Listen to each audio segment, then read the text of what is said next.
As viewers, you give us the topics and you wanted to know, how do I help a child with reactive attachment disorder? I've got at least 7 ideas to share with you about that. Stick through to the very end and I've got a special offer.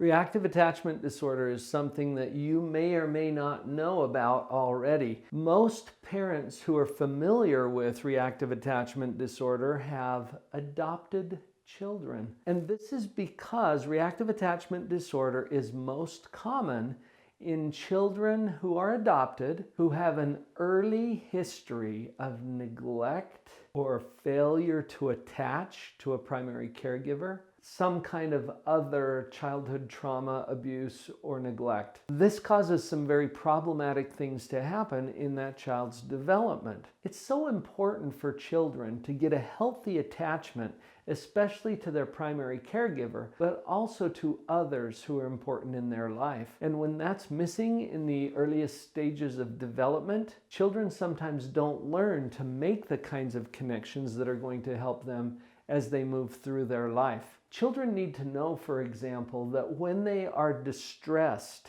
there's someone in their world who is bigger and more powerful and capable of taking care of their needs. And in the situations that I described earlier with neglect or abuse or a failure to attach, they don't have that assurance that someone will be there to take care of their needs, but also to mirror their affect or to show them that they actually have an impact on the people around them. There's a lot of psychological reasons why this gets started, but children with reactive attachment disorder are very difficult to parent. I wanted to say that right up front because there are some challenges involved here that are unique to kids who have a reactive attachment disorder. Some of you are nodding and saying, yeah, I know exactly what you're talking about, Dr. Paul, because you've felt it and you've experienced it. Based on that knowledge, one of the most important things that you can do to take care of a child who has reactive attachment disorder is to take care of you. This is enormously important because you're not going to get a lot of reciprocal support from that child. In normal development, you'll smile at a child, this child will smile back, okay? Now, if we're dealing with kids who are on the autism spectrum or have other developmental concerns,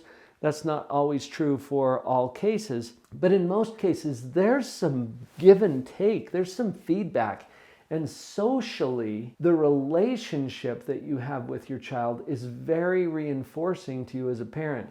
And this is one of the areas of deficit for kids who have reactive attachment disorder. So you've got to be able to take care of yourself and feel good inside of your own skin. That puts you in a better position to actually meet the special needs of a child who has this kind of a problem. This also puts you in position to do the next thing that I wanted to suggest, and that is to be very responsive to that child, but not needy. So you will reflect to them the important cues that they were missing out in their early development. We're still going to try to bring them up to speed because some of these kids can make up some of those delays later in life. A lot of that depends on how substandard their early care was or how much abuse they've encountered. But with that being set aside, you want to be very responsive to their needs. Not reactive, but responsive. Some of the things that you'll get from a reactive attachment disordered child will trigger you into feeling anger or resentment. Watch out for that. Those are good signals to you that you need to make sure you're taking good care of yourself. You may need to set some other appropriate limits so you'll be responsive to that child, but not reactive and not needy. You don't want to depend on them to have some particular response in order for you to feel okay. I know everything that I'm sharing with you here sounds so simple, right? Well, it is simple, but it's not easy. And that's why it's important to know what you're dealing with and have the tools and resources available so that you don't get tipped over too easily. I'm going to go a little different direction here for just a minute because I've found with some of the kids who have attachment issues that I've worked with, a pet can be helpful. This is interesting because, and I'm remembering a particular kid that I was working with. He had been in the foster care system for about 4 years early on in his life. He had suffered some substandard care, neglect, and abuse as an infant. Went into the system. He was shifted from one foster home to another. I picked him up when he was about 7 or 8 years old. He had already been in, I think, 4 or 5 different placements at that point. So not only did he have the original factors that sometimes lead to reactive attachment disorder, he had a repeated pattern of disrupted placements and attachments. So he learned basically it's not safe to attach to the caregivers in my life because they're going to disappear anyway. And so he became more and more withdrawn. I'm pretty animated, and normally I can make a good connection with kids very quickly in my office. Not so much with this one. He was polite, he was compliant, but there was nothing there in terms of a connection or an attachment. This is weird for me, but this is what his caregivers were experiencing as well. And his foster mother at the time was looking for ways to help him. She got him a puppy. Now, a puppy was something that he hadn't experienced before.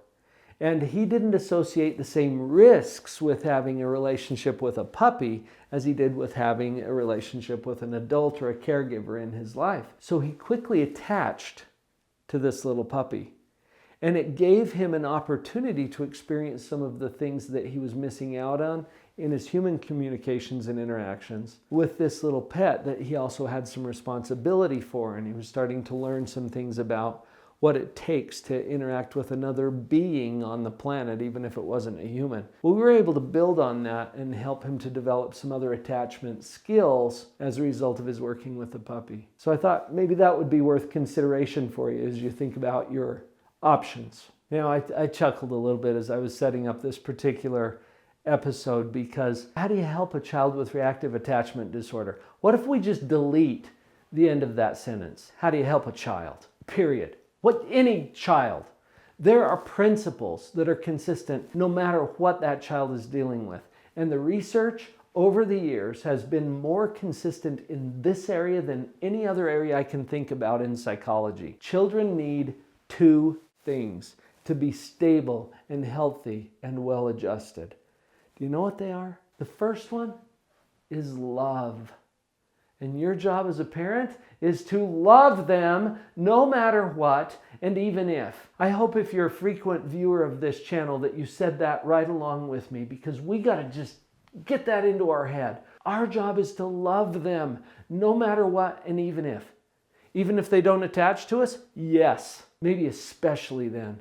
Love is so important. And the other thing, discipline. Some of the studies call it structure or some kind of system that they can predict outcomes. Structure, discipline. Kids have to have love and they have to have discipline. This is true of a kid with reactive attachment disorder or ADHD or ethicapumpy or whatever they have. Okay, they're kids. They need love and discipline. Now, 2 more points, and these are especially important for the reactive attachment disorder community. And I say the word community because you're not alone. There are other parents dealing with this. And you know what? When you start to associate with those people, you start to feel a little less crazy inside of your own mind because what you're dealing with is stuff that other people are dealing with too. We have positive parenting groups that we're working with. We're holding positive parenting groups where some of these parents get to come together and share their ideas and their experiences. And even though I'm there as a professional psychologist, as they hear each other share their experiences, it's like, oh, so I'm not so weird. Oh yeah, I've been experiencing that too. The power of community is amazing. We're trying to create that kind of a community here on our channel and in the groups that we're holding. Find someone to associate with, and there's lots of opportunities either locally or online. Start to look and connect with other parents. And then a final point, get some help. You are not intended to do this alone. Find a coach.